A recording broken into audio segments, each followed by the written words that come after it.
Bueno, buenas tardes a todos, ¿no? Lo primero, y gracias por la asistencia. La charla de hoy, pues, va a tratar de Descartes. Para que nadie se asuste, no voy a entrar apenas en cosas de filosofía para no aburrir al personal. Me voy a centrar principalmente en los aspectos en los que hacen que él origine una nueva física. Porque a pesar de que se suele poner a Galileo como la persona que destierra a Aristóteles, de toda la concepción moderna, o sea, antigua del cosmos, y en particular se suele poner a Newton, en realidad es este señor quien lo hace. Y si no es por este señor, Newton no llega a donde llega. O sea, muchas de las formulaciones que hace Newton en él ya se encuentran, simplemente que Newton las mejora o elimina los errores que él tiene, porque él comete varios errores bastante gordos. Decir que, por ejemplo, para que os hagáis una idea, Newton estudia Descartes. O sea, todo lo que voy a decir ahora es 50 años antes que Newton. En las universidades, en la época en la que Newton está estudiando, se estudia toda la cosmología aristotélica, toda su física, y fuera de la universidad lo que se estudia es Descartes, ¿no? Entonces, él estudia en profundidad Descartes, lo conoce perfectamente, conoce todo lo que hay, o sea, todos los descubrimientos científicos que hay alrededor. De hecho, un poquito más adelante veremos cómo el hecho de que Torricelli haga el primer experimento en el que se demuestra el vacío, a él le viene muy bien para desarrollar su física. No es entólogo de problemas, que vienen posteriormente, que ahí no me voy a meter, que le vienen a Newton a causa de ese vacío, ¿no? de esa concepción del vacío. Y bueno, de hablar desde ahí hasta pues, la influencia que tiene posteriormente pues, en personas como puede ser Einstein o puede ser Heisenberg. Porque aunque parezca mentira, esos señores, aunque bajo mi punto de vista no lo entienden bien, sí que es verdad que lo han estudiado, lo conocen y hasta cierto punto lo usan. Lo usan, claro, ya superándolo, obviamente. Lo ha superado Newton, lo ha superado Huygens, lo ha superado mucha gente después, pero ellos tienen conocimiento también de esto. Igualmente, se puede decir que Einstein tiene conocimiento de Kant, ¿no? de su noción del tiempo. También digo yo que no lo entiende. O sea, conoce a Kant, pero no lo entiende. Descartes, como he dicho, lo que hace es... lo que pretende realmente es romper con la física de Aristóteles. O sea, para él, la física de Aristóteles es un absoluto error. Entonces, lo que pretende es crear una nueva física, que no tenga nada que ver con la de Aristóteles. Al contrario que Galileo, que un poco lo que hace es simplemente explicar, o sea, intentar dar una explicación de los descubrimientos que ha hecho, por ejemplo, Copérnico o Kepler, ¿no? Simplemente pues, tratar de encontrar una justificación matemática, una explicación, justificar en una palabra el sistema heliocéntrico, pero él no pretende cambiar a Aristóteles en ningún momento. También es cierto que Galileo era muy atrevido y lo que él dice de la Tierra no se mueve, el juicio y todo toda esa parafernalia que se monta es porque, como el Papa es su amigo, él ya se envalentona, ¿no? Entonces, se cree que puede decir cualquier cosa y no se da cuenta de que sí, es su amigo, pero el Papa está ocupando una posición que tiene que defender. Dicho esto así un poco a manera de introducción, ¿no? Pues de la primera persona que tenemos que hablar es de Galileo. Descartes conoce a Galileo, conoce su condena y el primer libro en el que Descartes trata de cambiar la cosmología lo escribe de jovencito, con unos 30 años o así, se llama El mundo o el Tratado de la Luz. Luego veremos un poco por qué. Y él, en ese momento, está en Holanda. Hay varios motivos por los que se va a Holanda. Uno de ellos es por la tranquilidad. Él se va al campo, no quiere mucho trato con la gente, porque él lo que dice que eso, las fiestas de sociedad, los amigos, las mujeres, pues le desvían de su cometido, que es aprender. Él lo que quiere es aprender, estudiar, y son entretenimientos que le evitan poder estar ahí al pie del cañón. Ese es el primer motivo. Y el segundo motivo es porque él ya tiene conocimiento del telescopio de Galileo, que se le suele poner como el que lo inventó, pero no es así. Fue un holandés, ¿no?, llamado Hans Lippershey. Y él se va a Holanda precisamente porque en esa época donde mejor óptica hacen es en Holanda. Y su propósito es mejorar el telescopio de Galileo. Galileo, el mérito que tiene es no haber creado el telescopio, sino haber sido el primero que lo dirige al cielo, ¿no? Entonces, Descartes, todo su afán es mejorar el telescopio de Galileo, ¿no? Esas son las dos razones, entre otras, por las que se va a Holanda. Claro, él conoce ya la condena de Galileo, conoce todo. También es cierto que Descartes es un poco perezoso. Tiene un amigo allí en Holanda, otro filósofo que se llama Mersenne, al cual durante 4 o 5 años le está diciendo: te voy a enviar un libro que estoy escribiendo sobre física para cambiar la física aristotélica, y constantemente le está poniendo fechas y le está dando largas para no enviarle el borrador del libro. Entre eso y que luego se da cuenta, o sea, tiene noticias de la condena de Galileo, pues él decide dejarlo aparcado. Es decir, mira, yo esto no lo publico hasta que me muera, no voy a ser que me pase algo. No obstante, él en los Principios de Filosofía, que es un libro posterior, desarrolla mucho de los conceptos y muchas de las teorías y de las cosas que expone en este libro. Y en sus libros de dióptrica y todo. Se le puede considerar el padre de la óptica a Descartes. Bueno, pues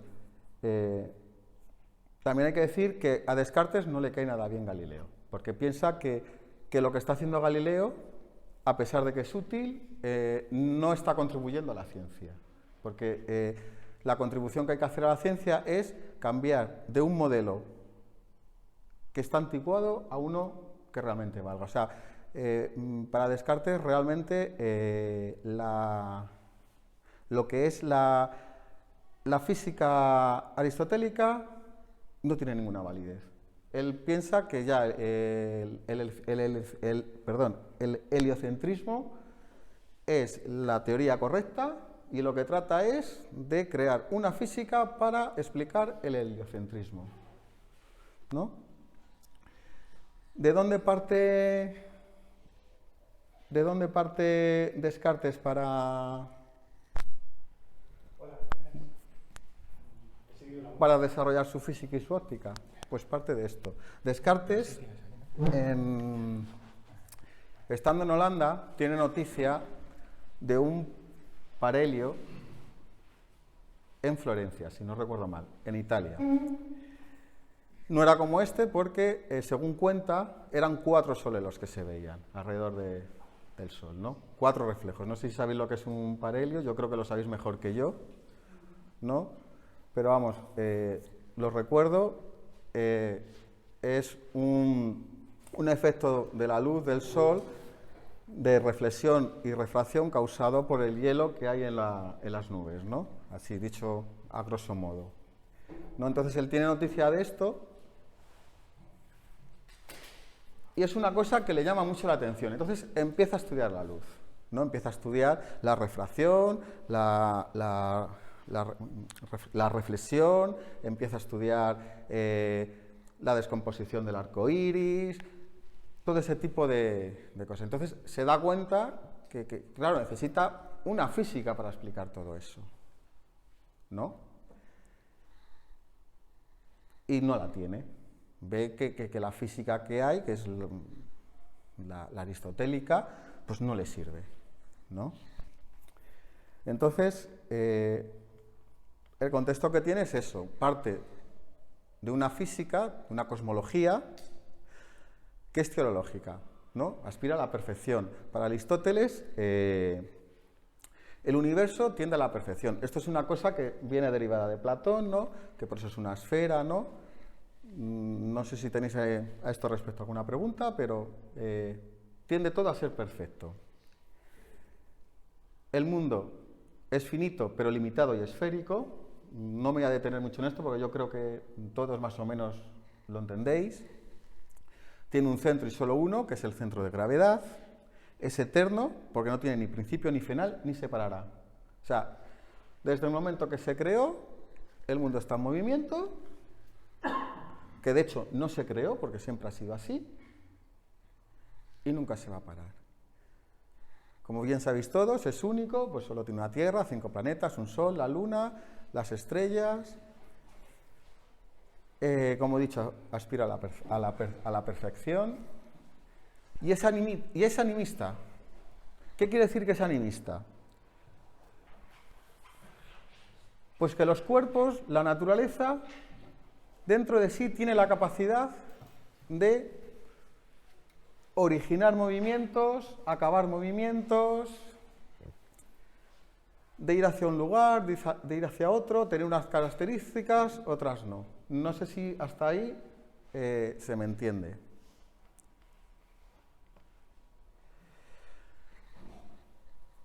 Con Aristóteles pues va a haber dos físicas, una celeste y otra terrestre, que están avalados por los datos que ya disponía desde hacía 2 siglos anteriores. O sea, estoy hablando del siglo III a.C., pues desde el siglo V.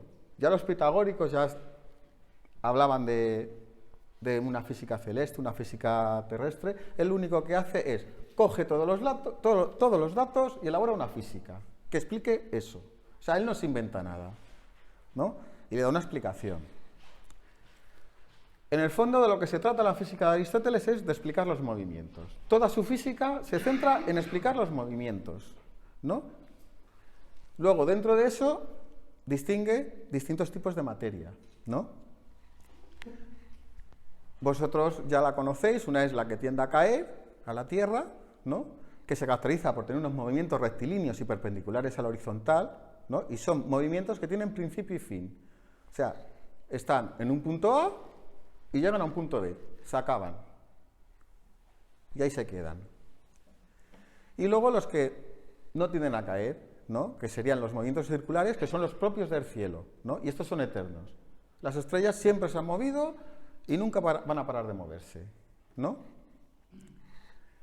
Luego, por otro lado, la pesantez, que sería lo que nosotros llamaríamos gravedad, va a venir definida por las posiciones del espacio. Arriba, abajo, se acabó, ¿no? En el caso de los cielos, izquierda y derecha. Pero como los cuerpos del cielo no pesan, se quedan ahí. No están sujetas en una especie de esferas, ¿no? Pues ahí se quedan. ¿Qué ocurre con esta definición de gravedad? Pues que lo que ocurre es que la Tierra no puede ser un planeta. Los planetas están en el mundo celeste, ¿no? Con lo cual la Tierra ya no va a tener la misma naturaleza, ¿no? En la Tierra los cuerpos van a cambiar. Van a generarse, van a corromperse y van a morir, por decirlo de alguna manera, para que todos nos entendamos. Y en los cielos ya lo he dicho antes, eternos, ¿no?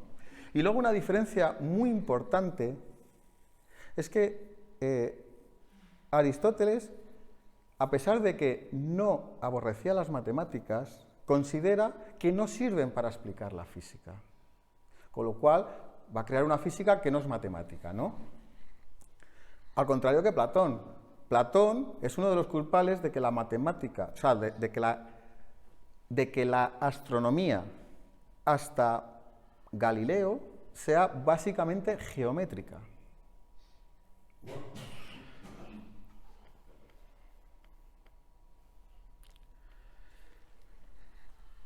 Bueno,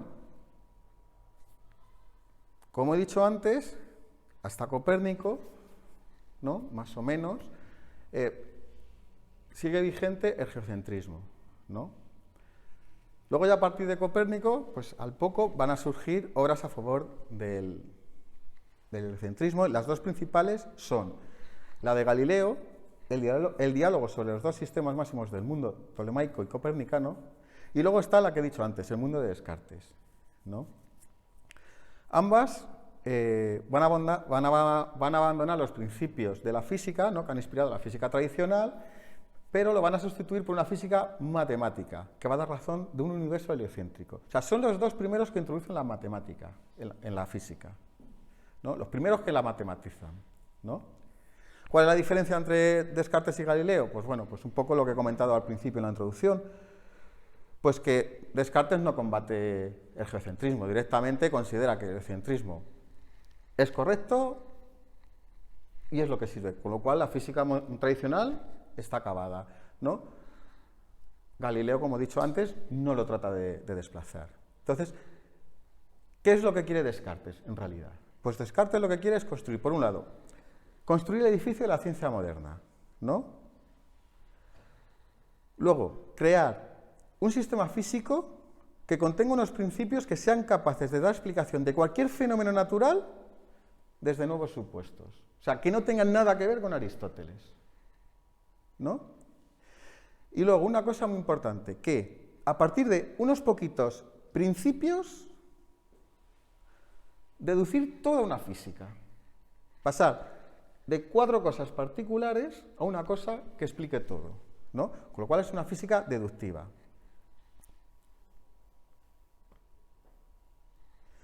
¿No?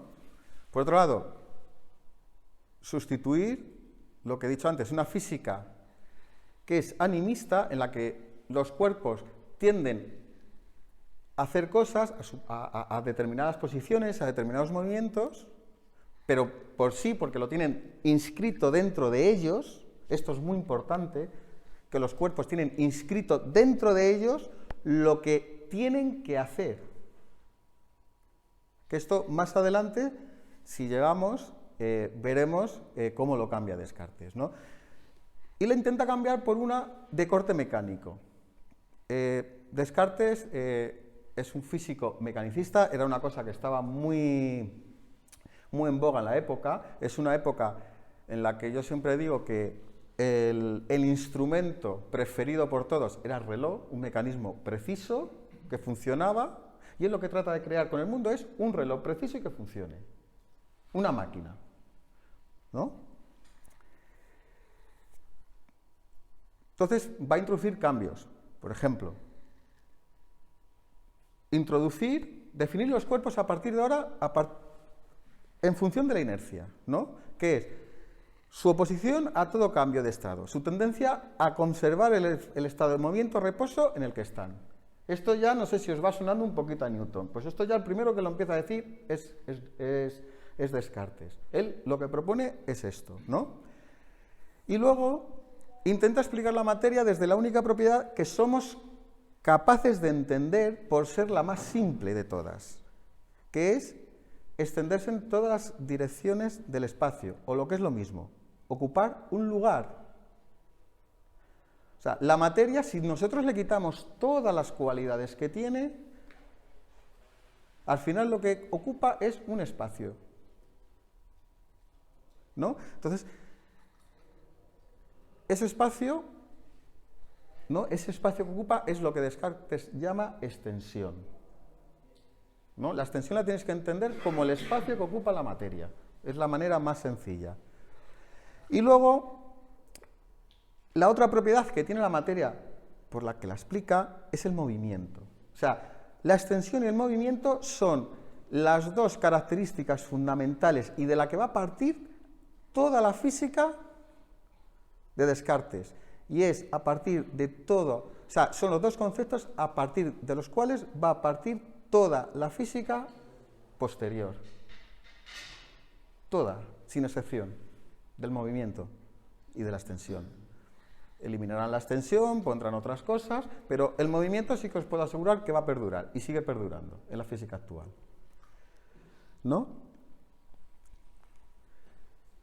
Luego, pues lo que procura Descartes también es que la matemática sea definitivamente el método de la ciencia, ¿no? ¿Qué significa esto? Que si la matemática es el método de la ciencia, todo lo que podemos aspirar a conocer van a ser magnitudes o propiedades de los cuerpos, de la materia, ¿no? Que son propiedades que son susceptibles de ser mayores o menores, más rápidas, menos rápidas, pero siempre van a ser magnitudes, nunca vamos a conocer otra cosa, ¿no? Lo que ya sería meterse en otros terrenos, lo que sería la materia en sí ya sería muy complicado llegar a conocerla, ¿no? Ahí pongo un poco como explica Descartes lo que es la extensión, ¿no?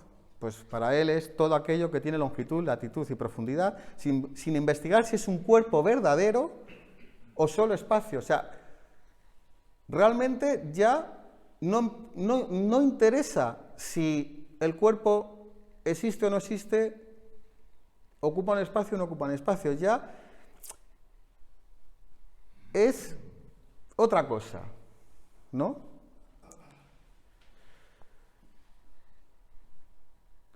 Como continúa diciendo que no necesita mayor explicación, puesto que no hay nada en nuestra imaginación que se perciba más fácilmente que la extensión. Como he dicho antes, quitamos todas las cualidades que tiene la materia, al final lo único que ocupa es un lugar, ¿no? Por tanto, el conocimiento de la materia, como he dicho antes, solo se tiene que dedicar al estudio de la extensión, ¿no? Por lo tanto, solo puede ser una física mecanicista y es otra, por lo que he dicho antes, otra causa de eliminación de la física aristotélica.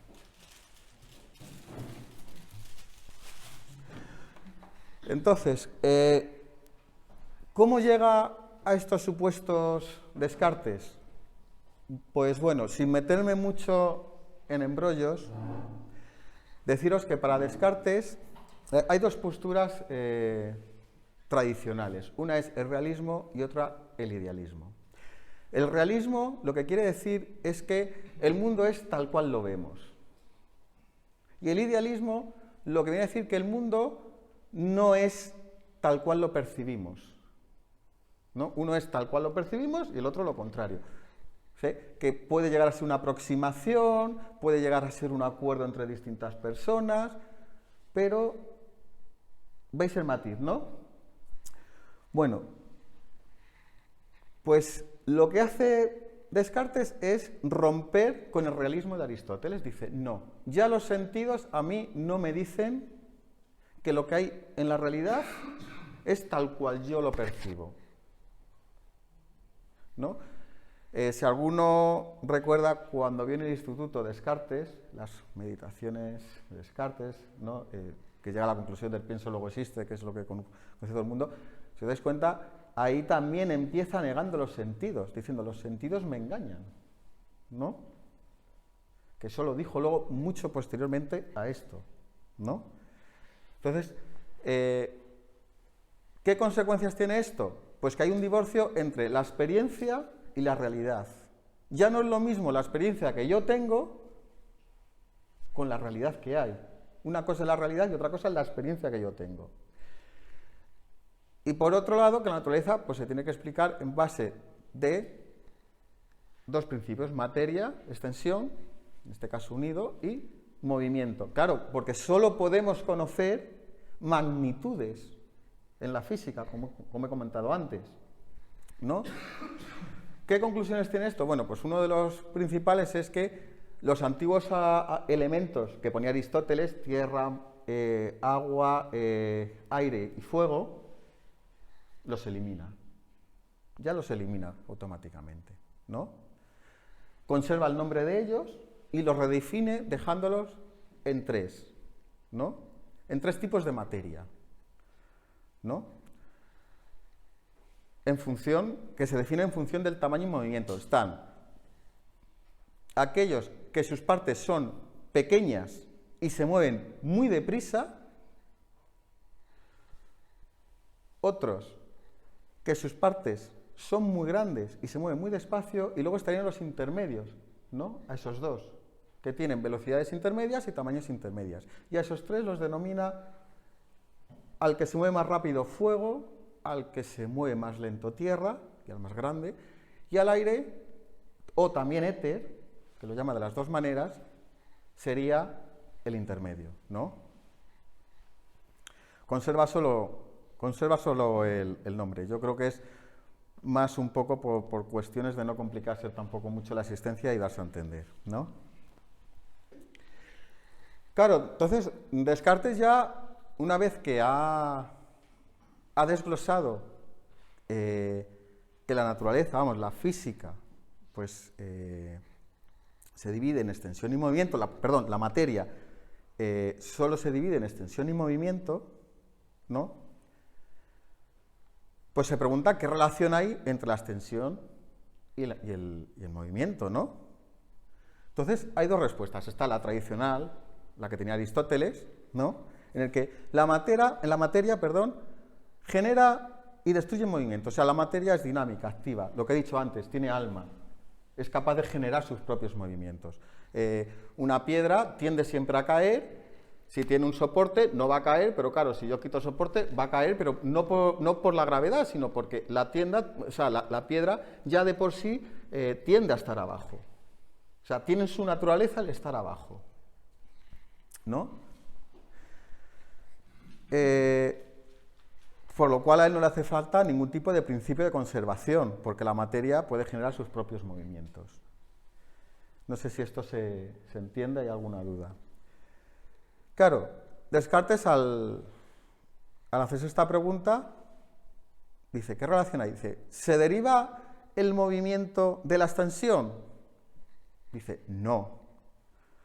Dice, es un mundo geométrico, por lo que la mecánica ha de introducir un nuevo principio que es el movimiento.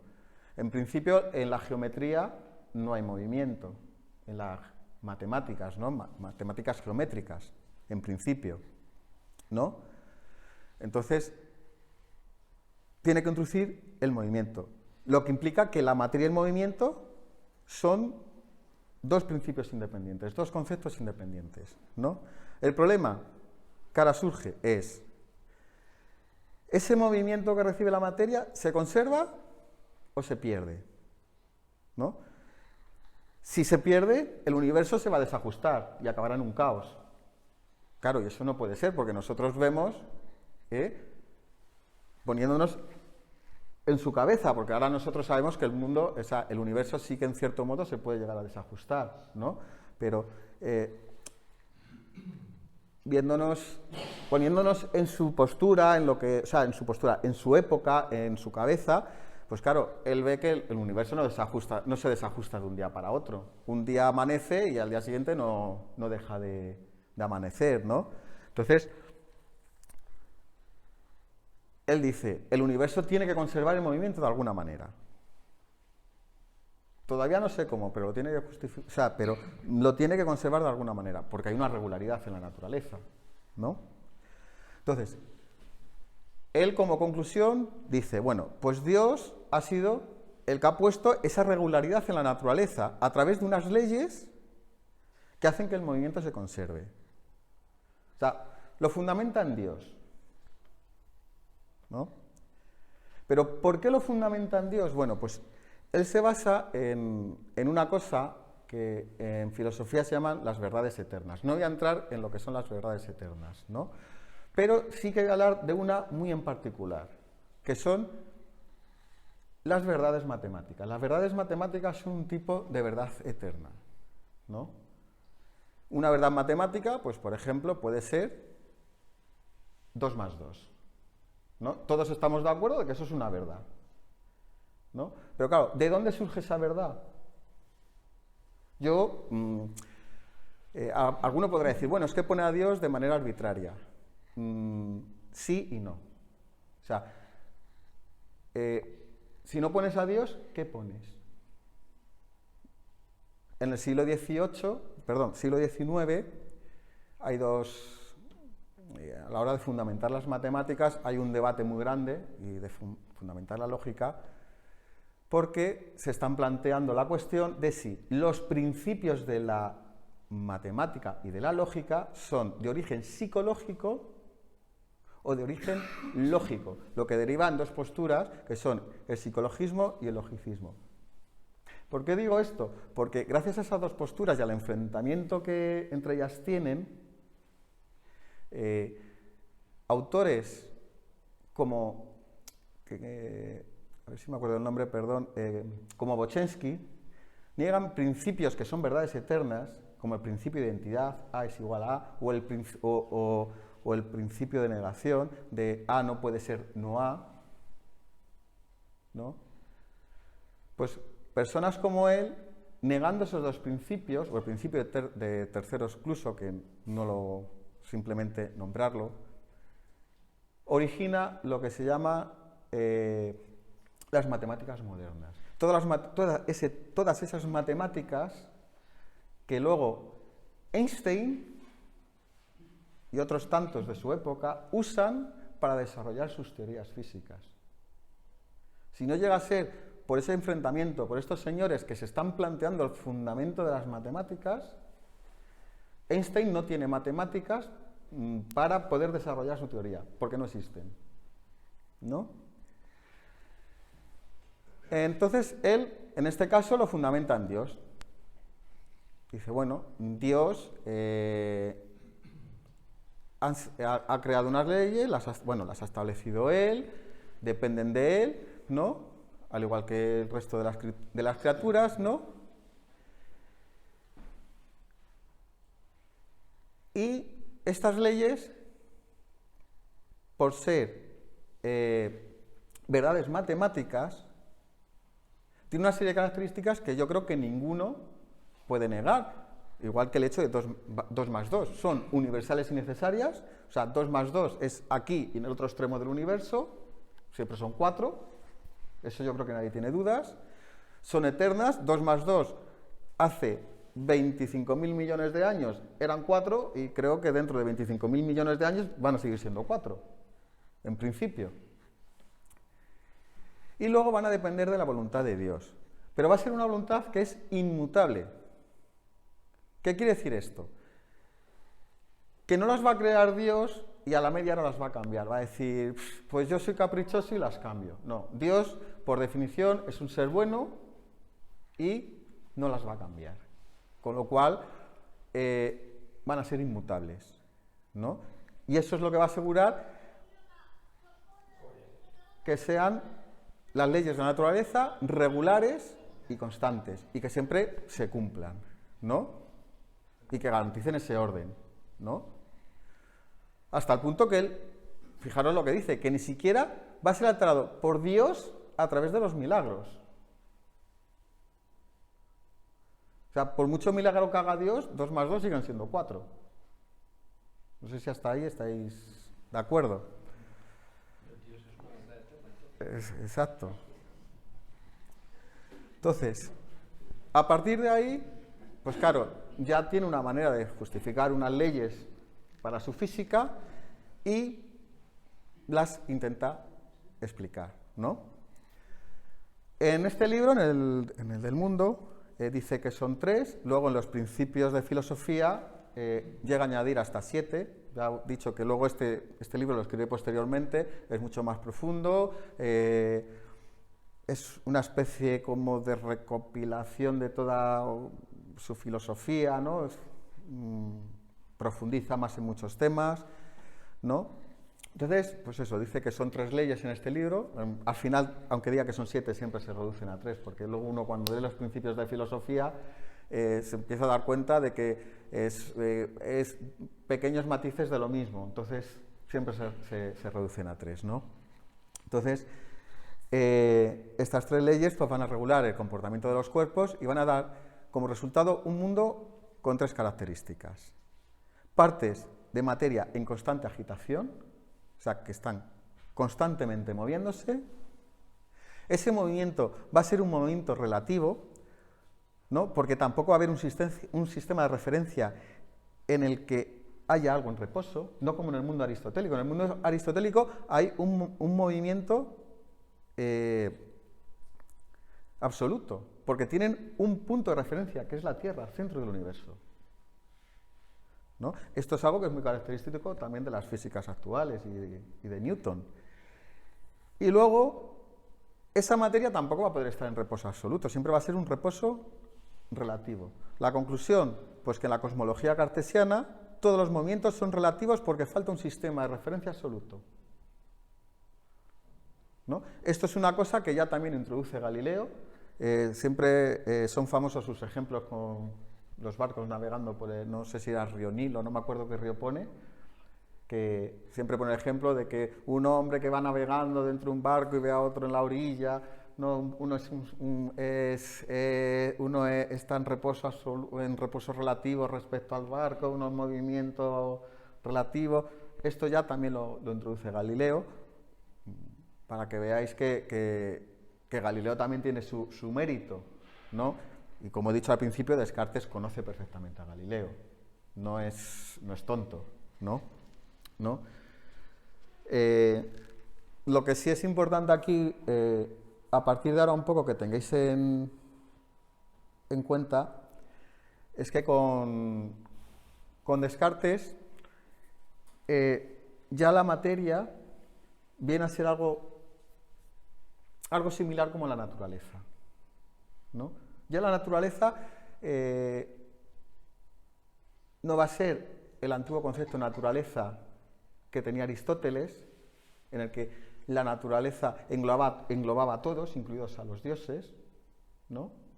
Sino que ya la naturaleza ya va a ser una cosa ya más circunscrita a la materia. Ya va a ser, por decirlo de alguna manera, solo materia, ¿no? No sé si esto se entiende bien.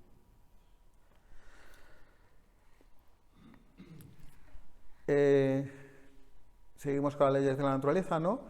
Las 3 leyes que van a regir el comportamiento de los cuerpos van a ser 3, que son 3 leyes de la permanencia o de conservación, y van a ser una primera ley, todas más o menos las vais a conocer, que es que toda parte de materia, en ausencia de influencias externas, permanece en estado de movimiento de reposo en el que se encuentra. Esto, la consecuencia más evidente es que va a romper con el mundo clásico, o sea, con la física clásica, ¿no? Porque la física clásica incluye cambio local, causal y sustancial, que no voy a entrar en definirlos, pero bueno, que sepáis que lo definía bajo 3 puntos de vista, ¿no? Y ahora el movimiento va a ser solo local, ¿no? Y va a eliminar el tiempo, porque es un movimiento geométrico, como he dicho antes, ¿no? Y luego, la segunda ley pues, establece la conservación de la cantidad de movimiento en las colisiones, ¿no? Aunque todavía le falta la noción de masa y en concreto de masa inercial para que sea efectiva, ¿no? Para que sea operativa, ¿no? Lo que viene a decir es que pues cuando un cuerpo empuja a otro no podría transmitirle ningún movimiento a no ser que pierda al mismo tiempo otro tanto del suyo en la misma proporción. Y luego, la tercera ley de la naturaleza es bastante importante, ¿no? Porque es la que dice que tiende a conservar, los movimientos tienden a conservar la dirección, por lo que de no interferir unos cuerpos con otros, todo movimiento sería rectilíneo, ¿no? No sé si me he explicado bien. Lo que ocurre es que cuando un cuerpo se mueve, lo va a realizar de manera más o menos circular, porque, no lo he dicho todavía, en Descartes el cosmos es un cosmos lleno, es un universo lleno, no existe vacío. Os recuerdo que todavía no ha habido ningún experimento en el que se haya demostrado el vacío. Torricelli ya le faltan unos añitos, unos 20, 30 años o así, ¿no? Entonces, todo lo que se podía saber en ese momento es que el vacío no podía existir. Entonces, él necesita un mundo lleno. El mundo está lleno, ¿no? Entonces, esto lo que al final tiene como respuesta o como contrapartida es que no va a ser lo mismo el movimiento real de los cuerpos que la tendencia del movimiento. La tendencia es ir en línea recta, pero el movimiento que luego tienen realmente es aproximadamente circular, ¿no? Entonces, con estas tres leyes, ¿qué es lo que hace Descartes? Pues por un lado, simplifica los movimientos, ¿no? Otra consecuencia que tiene, que en Aristóteles los cuerpos celestes nunca van a tratar de alejarse del centro, siempre van a permanecer a la misma distancia. Y en Descartes siempre van a tender a alejarse, en línea recta, ¿no?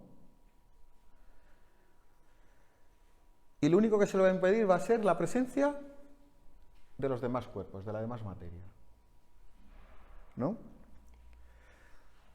Esto tiene importancia porque luego fenómenos como la luz y la gravedad se van a explicar en función de esta tendencia al movimiento, ¿no? Del movimiento recto, ¿no?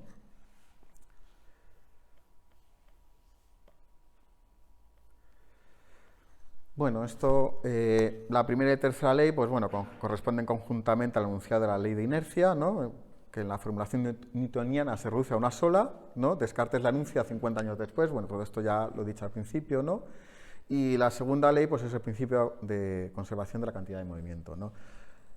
La consecuencia general, pues bueno, pues que la ley de inercia pues se va a poner abiertamente a la física aristotélica, ya que supone el fin de la teoría de los movimientos y reposos naturales. Es un poco redundar en lo mismo, ¿no?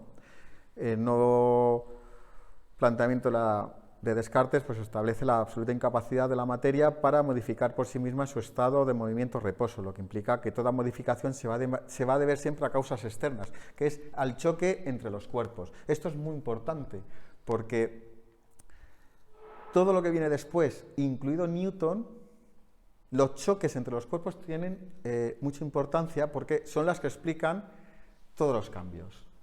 De hecho, por ejemplo, Leibniz, en sus estudios de dinámica, hay un buen trozo en el que se dedica a explicar o a refutar los choques o sea, la problemática que tiene el choque de la materia en Descartes, ¿no? Newton lo elimina estableciendo un espacio vacío. Tiene también sus problemas. A Newton una de las cosas que en la Real Sociedad le criticaban era que como un objeto que está a X distancia, sin tocar a otro objeto que está a X distancia, hace que interactúen y además de manera instantánea, o sea, la gravedad. Como un cuerpo tira de mí estando a X distancia sin que nada ni nadie le toque. De hecho, Newton, hay por ahí alguna carta, algún escrito menor, que llega un poco a introducir así con calzador el éter para poder explicarlo, ¿no? Lo que pasa es que a nosotros nos llega sin éter, pero él, porque ya las críticas que tenía eran tan grandes que, a pesar de que era una persona bastante soberbia, que llega en algún momento va a decir, bueno, venga, pues para que estéis contentos introduzco el éter y así lo entendéis mejor, ¿no? Y otra cosa importante, otra consecuencia general importante, es que para Descartes, estudiando estas leyes y examinando sus consecuencias, se pueden tener demostraciones a priori, o sea, antes de cualquier experiencia, de todo cuanto puede ser conocido en este mundo. Esto es lo que luego se llama determinismo, que es una cosa que empieza a desarrollar Laplace, que lo conoceréis por la probabilidad, y que luego, si nos venimos un poco más para acá en el tiempo, es toda la polémica que tiene, por ejemplo, Einstein con Heisenberg de que si Dios no juega a los dados de determinismo, indeterminismo, pues bueno, viene un poco de por aquí todo eso, ¿no?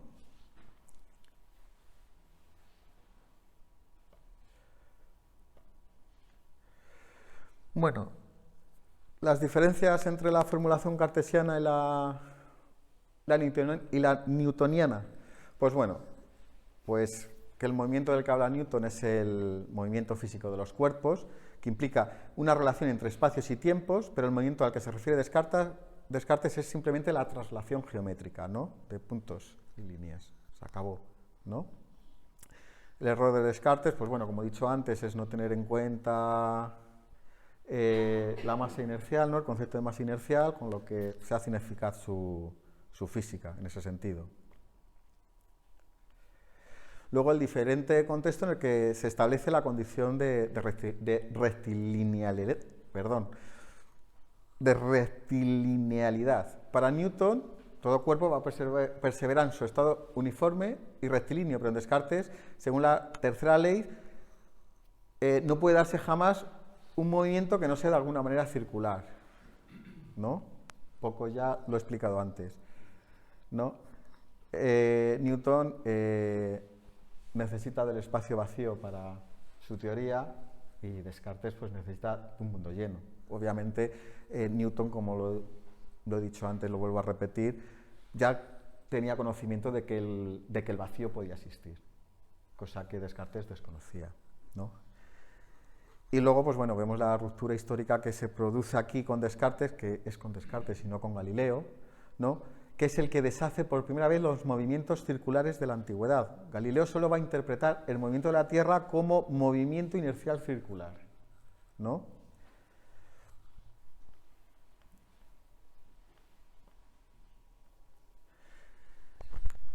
Y luego, pues la tercera diferencia es que la modificación del estado inercial, pues en Descartes es a través de choques, a través de contacto, y en Newton es a través de fuerzas que están a distancia, ¿no?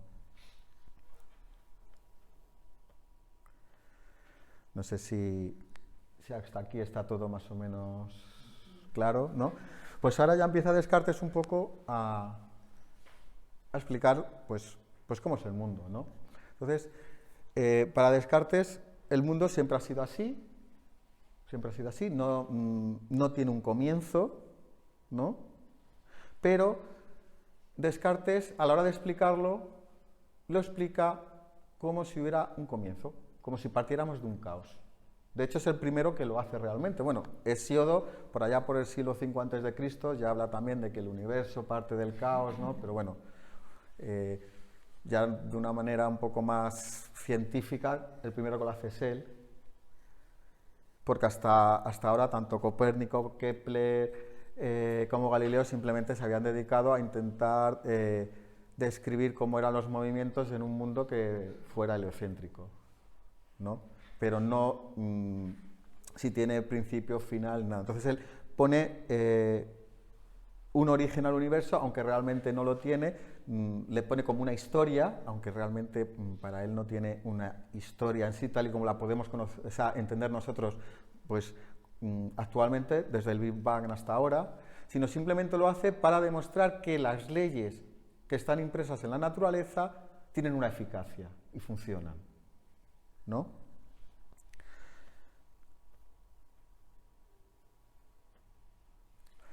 ¿No?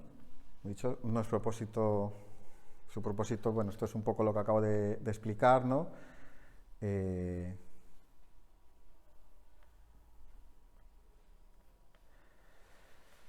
Entonces, como lo repito por enésima vez, la intención es de Descartes intentar dar razón de la estructura del mundo a partir de los dos principios en los que él ha visto que la materia se explica, ¿no? La extensión y el movimiento, ¿no? Entonces, así intenta deducir la formación del Sol, de las estrellas, el origen y curso de los planetas y de los cometas, ¿no? Y todo ello siempre en el marco de una física mecanicista. Como he dicho, para él el universo es como si fuera un reloj, fuera una máquina, ¿no? Por eso también necesita el contacto. Imaginaos el reloj con los engranajes, si no hay contacto, no hay funcionamiento, ¿no?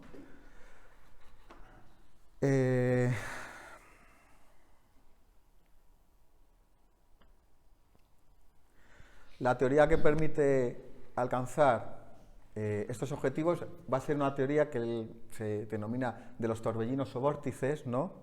Ahora los planetas van a flotar sobre un medio fluido, ¿no? Y no van a ser transportadas sobre esferas materiales como en Aristóteles, ¿no? Van a ser arrastrados por remolinos que van a ser de éter, del segundo elemento, de aire, ¿no? Para explicar cómo las cosas han llegado a su actual localización, porque una cosa que es importante, en Descartes no va a haber solo un mundo, o sea, una Tierra, un planeta, va a haber, por decirlo, o sea, perdón, no va a haber un solo sistema solar, va a haber muchos sistemas solares, ¿no?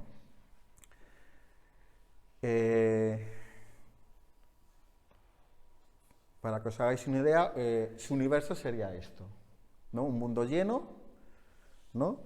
Finito, porque tiene que ser finito para ser lleno, porque si fuera infinito nunca podría ser lleno. Si miráis el puntero, a ver si soy capaz de apuntar, bueno, cada figura de estas geométricas sería un sistema solar, ¿no? Por ejemplo, aquí estaría el Sol, alrededor los planetas, con sus lunas y sus asteroides y lo que tengan, ¿no? Y esto que se ve por aquí, que parece un río, serían los cometas, ¿no? Ahora voy a tratar de explicar cómo cuenta él que es esto, ¿no? Parte de un poco lo que vemos, ¿no? A pesar de que los sentidos ya nos dicen, ya dice él que nos engañan, él dice que vamos, que lo que vemos, dada la regularidad del mundo, Dios en principio no nos va a engañar, ¿no? Entonces lo que vemos en principio no está mal, ¿no? Parte de que en los dos cuerpos en los que encontramos luz son los astros y la llama al fuego.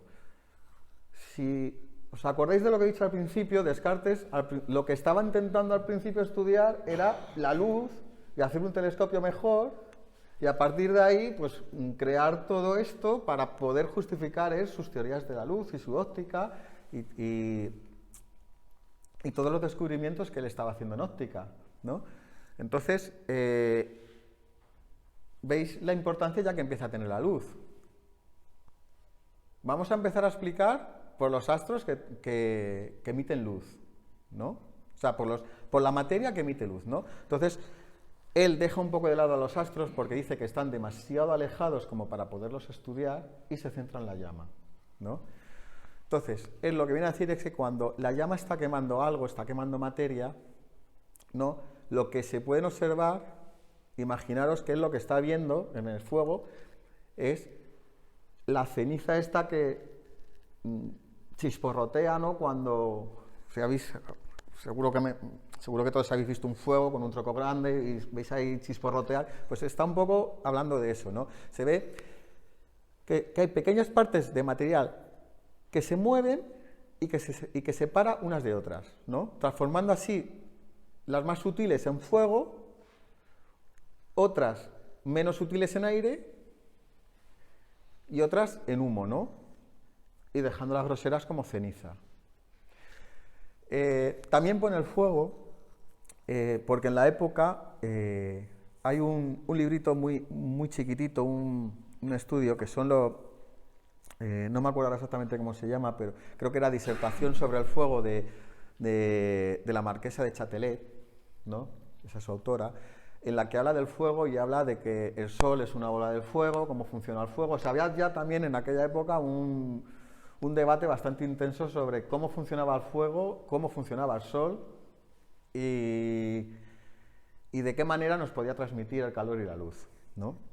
Entonces, la conclusión, que para que algo arda, pues se tiene que dar movimiento y desprendimiento de las partes, ¿no? O sea, siempre que hay un movimiento, tiene que desprenderse, tiene que deshacerse la materia.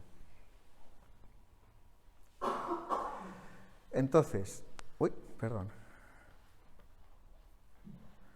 el presupuesto ya del que parte Descartes es que un cuerpo no puede mover a otro si no es moviéndose también él a sí mismo. O sea, si un cuerpo está en reposo, no puede mover a ninguno, tiene que ya estar moviéndose, ¿no?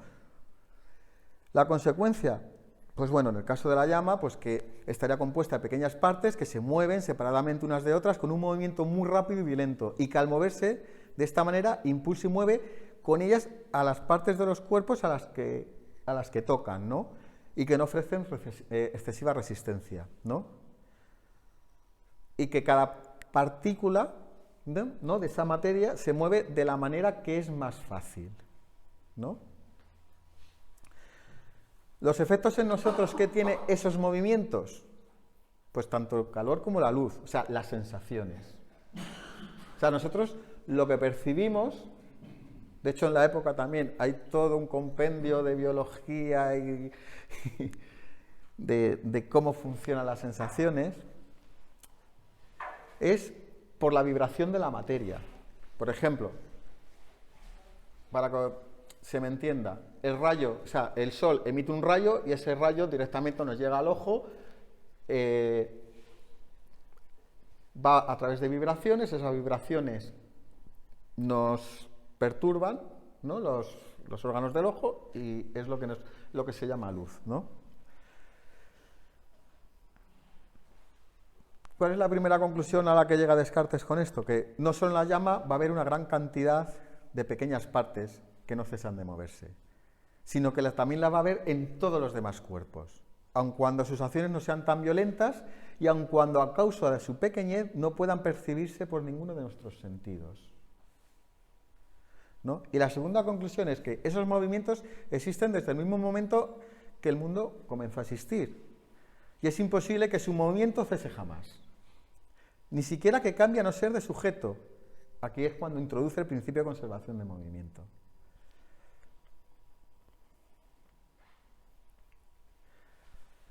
Entonces Descartes se pregunta, bueno, si tenemos en cuenta esto, ¿cómo pueden ser los cuerpos? ¿De qué manera pueden ser? Pues bueno, pues él dice, pueden ser duros o líquidos, ¿no? La diferencia esencial entre ambos pues va a ser el hecho de que unas partes de esa materia se pueda separar mucho más fácilmente que otras, ¿no? Cuanto más duro, más difícilmente, y cuanto más fluido, pues más fácilmente. Una cosa de perogrullo, ¿no? El cuerpo duro, pues todas las partes se van a tocar sin que queden espacios entre ellos, esto es importante, y ninguna de ellas esté moviéndose. Y el cuerpo líquido, todas sus partes van a ser de menor tamaño, se van a mover de la manera más diversa unas con respecto a otras y lo más deprisa posible, aunque con ello no dejan de poder estar en contacto, esto es importante, no pueden dejar de estar en contacto, y de disponerse en el espacio tan pequeño como el que ocuparían si carecieran de movimiento. No sé si esto se entiende.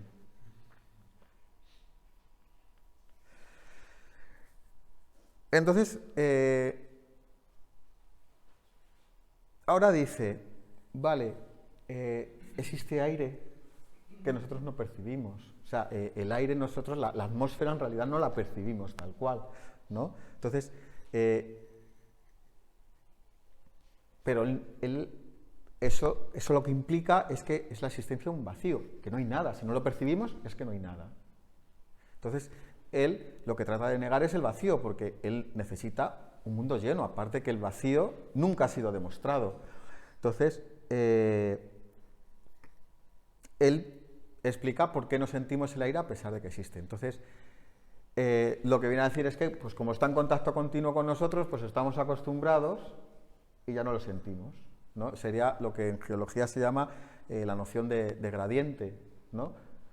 Solo percibimos aquellas diferencias, por ejemplo, de temperatura. Si tenemos una temperatura constante, hay un momento en el que dejamos de percibirla porque es constante y solo vamos a percibir la variación, ¿no?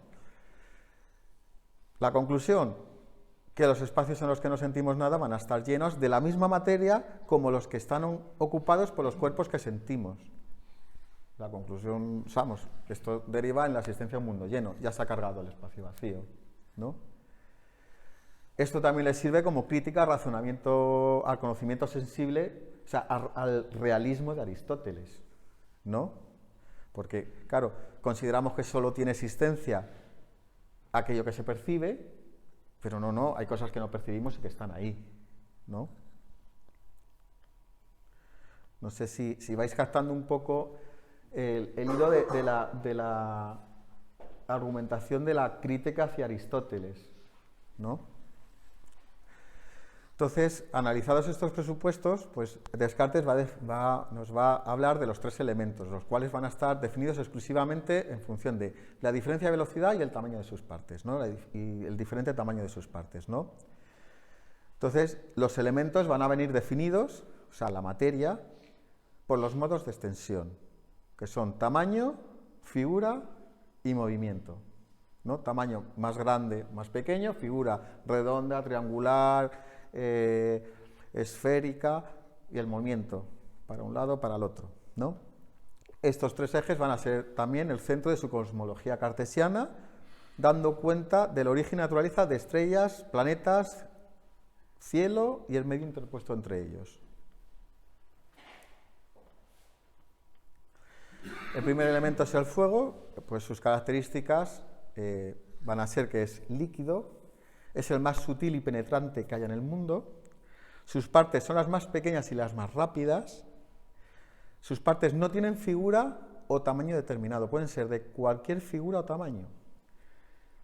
Se pueden dividir de todas las maneras y en todos los sentidos a causa de la colisión con todos los demás cuerpos, ¿no? ¿Por qué es así? Porque este elemento se va a meter entre los huecos para rellenar. De esta manera evita el espacio vacío, ¿no? Sus partes van a cambiar de figura en todo momento para acomodarse a los lugares en los que entran, ¿no? No existe otro cuerpo capaz de detenerlo, a este elemento, y va a formar las estrellas y el Sol, que ya desde este momento es considerado una estrella, ¿no? Ya ha desplazado la Tierra y ha desplazado al Sol. Ya no es un mundo geocéntrico, ya es un mundo heliocéntrico. El segundo elemento es el aire o el éter, que es un líquido muy sutil en comparación con el tercero. Al compararle con el primero es necesario atribuirle algún tamaño y alguna figura para cada una de sus partes imaginarlas aproximadamente redondas y juntas. No pueden colocarse bien ni comprimirse excesivamente unas con otras sin que quede siempre alrededor de ellas múltiples pequeños intervalos en los cuales es más fácil que se deslice el primer elemento. Es el que rellena el primero. Los huecos del segundo elemento los rellena el primero. Este no puede ser tan puro en ningún lugar del mundo que no tenga siempre con él algo de materia del primero, o sea, siempre va a estar entremezclado. Sus partes van a tener un movimiento, un tamaño mediano, y si se encuentran en el mundo causas que pueden aumentar su movimiento y disminuir su tamaño, se encuentran otros tantos que pueden hacer lo contrario, de modo que permanece siempre como en equilibrio en su medianía. Siempre va a tener un movimiento mediano y un tamaño mediano, siempre. Y es un medio fluido que va a arrastrar las cosas por el espacio. Es el que genera los torbellinos.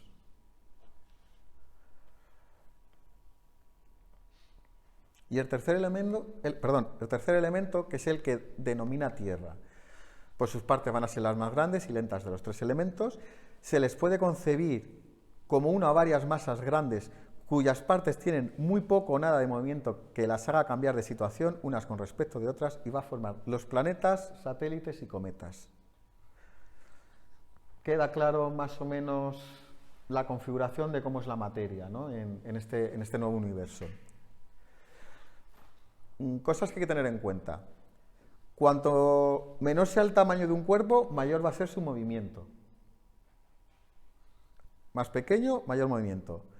A mayor movimiento, más fluido y mejor separación entre sus partes. Y al contrario, si es sólido. Bueno, tamaño y movimiento van a estar en relación inversa. Y los cuerpos de menor tamaño serán los que más calor emitan porque son los que se mueven más y estarán asociados a los que tengan luz. O sea, a mayor movimiento, mayor calor y mayor luz. O sea, mayor agitación.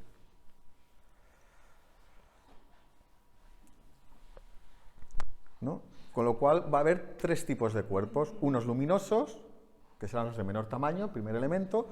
Otros transparentes, que son los de tamaño mediano, el aire, el éter, que es lo que arrastra todos los planetas y todo, y otros opacos, que van a ser los planetas, los cometas y los satélites, ¿no? Esto es un poco redundante, todos los elementos están básicamente compuestos de extensión. La unificación cielo y tierra, la división cielo-tierra va a desaparecer, como he dicho antes, ya solo va a haber un mundo. Todos los elementos tienen la conservación del movimiento, tamaño, figura y disposición de sus partes, y sus partes son tan grandes o están tan juntas que tienen la fuerza para resistir siempre los movimientos de los demás cuerpos. No hay elementos mixtos, no va a haber una mezcla de, por ejemplo, el primer elemento y el tercero del que salga un cuarto elemento, siempre van a ser tres elementos, nunca se van a mezclar entre sí, ¿no? Sí que va a haber transformación entre ellos, del tercero puede pasar al segundo y del segundo al primero, pero nunca se van a mezclar entre sí, va a salir un cuarto. Descartes pues va a unir Tierra, planetas y cometas, porque al ver que oponen resistencia a la luz y reflejan sus rayos, no encuentran ellos ninguna diferencia. O sea, volvemos otra vez a definir las cosas en función de la luz, ¿no? Ahora mismo se me está ocurriendo, Einstein también, su física, uno de sus puntos claves también es la luz, ¿no? Para que veáis un poco la semejanza de que probablemente no, pero al conocer estas cosas de Descartes, bueno, todo lo que ha habido, toda la física ha habido desde Descartes hasta él, hasta Einstein, pues obviamente sea una cosa que en algún momento le ha tenido que llamar la atención, ¿no? Va a unir al Sol con el resto de las estrellas fijas porque la mera acción de la luz le permite que sus cuerpos estén hechos de una materia muy sutil y agitada. Los cielos, como no pueden ser percibidos por los sentidos, les atribuyen una naturaleza intermedia entre los dos cuerpos luminosos, cuya acción percibimos, ¿no? Van a ser transparentes, ¿no? Todo esto va a derivar en su teoría óptica de la materia, ¿no? Que esto es un mundo, ¿no? La teoría óptica de Descartes es un mundo, ¿no? De hecho, ya lo he dicho al principio, es uno de los padres de la óptica moderna, ¿no?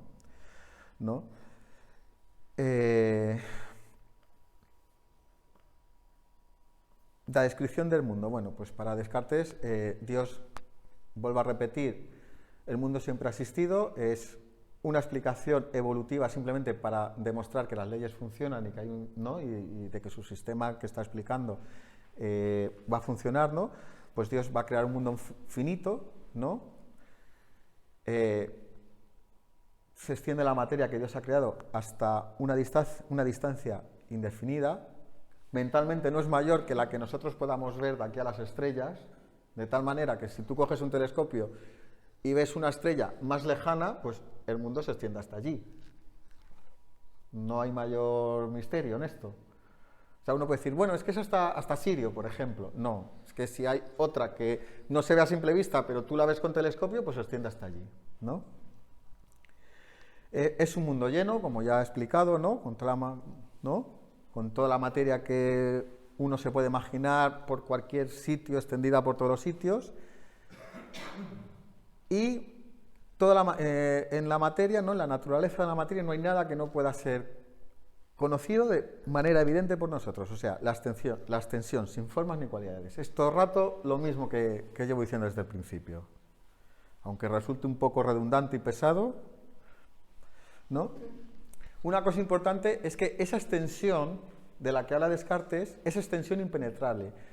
¿Qué quiere decir? Que la materia, al ser perfectamente sólida, va a ocupar un lugar de manera que otro cuerpo no puede ocupar su lugar a no ser que la desplace. No puede introducirse dentro de él, ¿no? Otra cosa importante es que la materia se puede dividir en todas las partes y según todas las figuras que se puede uno imaginar, ¿no? Y se le puede dar todos los movimientos que uno pueda concebir, ¿no? Siempre siguiendo las leyes ordinarias de la naturaleza. Y, bueno, pues que las leyes de la naturaleza las ha creado Dios, bueno, pues esto ya lo he explicado antes, ¿no? ¿Qué ocurre aquí? Bueno, pues Dios, imaginaros un rectángulo donde está toda la materia, ¿no? Entonces, Dios crea la materia en movimiento, ¿no? ¿Por qué? Porque si no, se quedaría como un cuerpo duro y sólido, ¿no? Entonces, lo que hace Dios es, para que nos entendamos todos, es como introducir en el universo una vibración.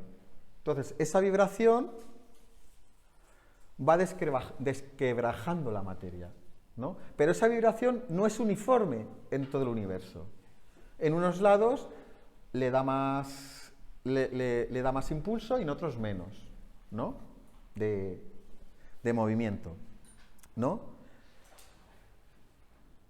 Entonces, ¿qué ocurre? Que la materia con ese movimiento no ha podido ir en línea recta porque es un mundo lleno. Ha tenido que de alguna manera, pues al final, tender a curvarse, ¿no? A tener un movimiento más o menos redondeado, ¿no?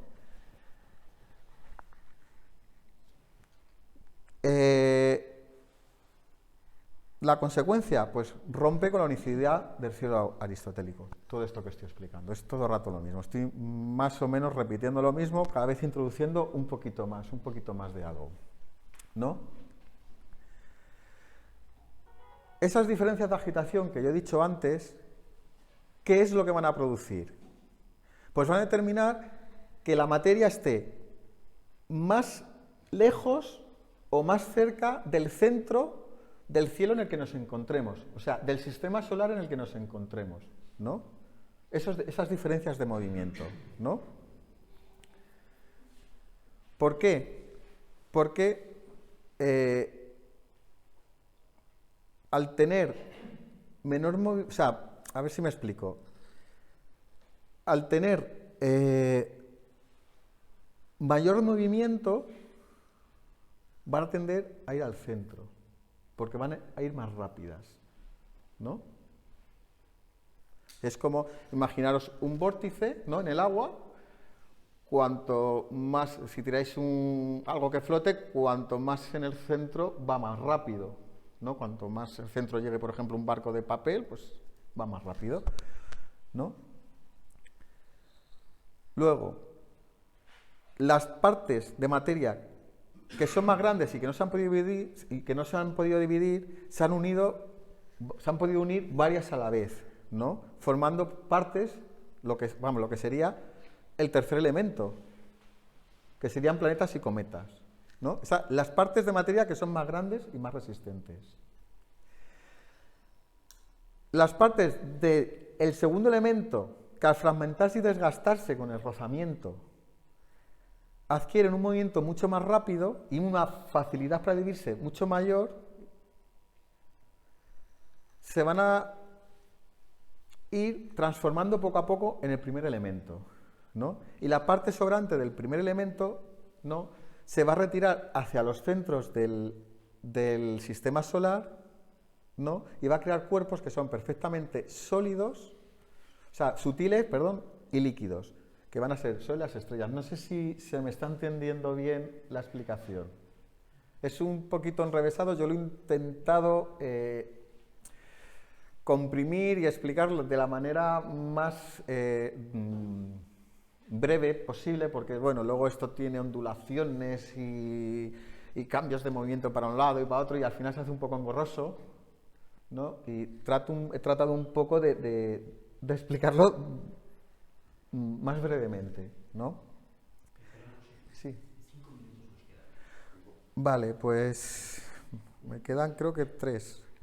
Bueno, pues va a formar el Sol y las estrellas, ¿no? Entonces, ¿cómo se forma la luz a partir de las estrellas? ¿No?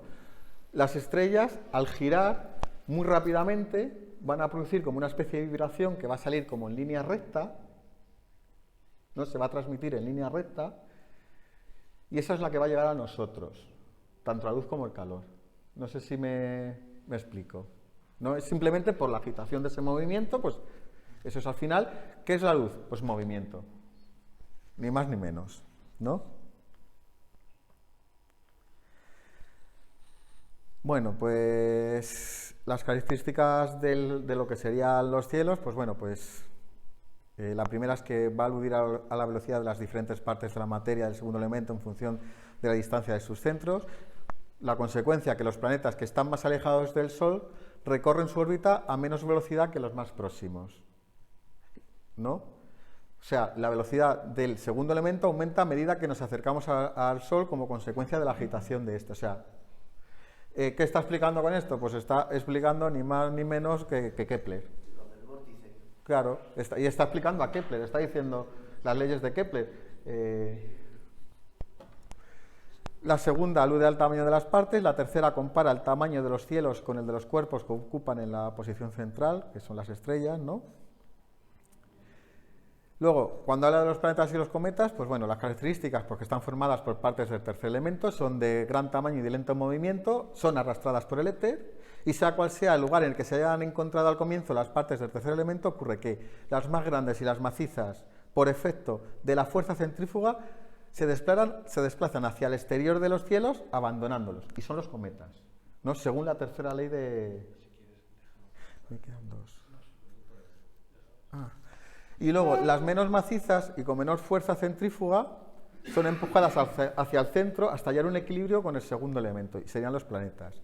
Los satélites se explicarían de la misma manera. La gravedad, ¿cómo se explica? Por la presión del segundo elemento sobre los cuerpos, ¿no? Se ejerce una presión y hace que estemos pegaditos al suelo. No lo digo rápidamente porque ya tengo que acabar. También explica las mareas, es un poco igual por la presión que ejerce la Luna sobre el segundo elemento que al mismo tiempo sobre el tercer elemento. Y luego, pues bueno, es una breve descripción de los hallazgos, que hace con la luz, de pues eso, reflexión, de refracción, y esto es un poco todo lo que tenía que hablar. Yo espero que os haya gustado.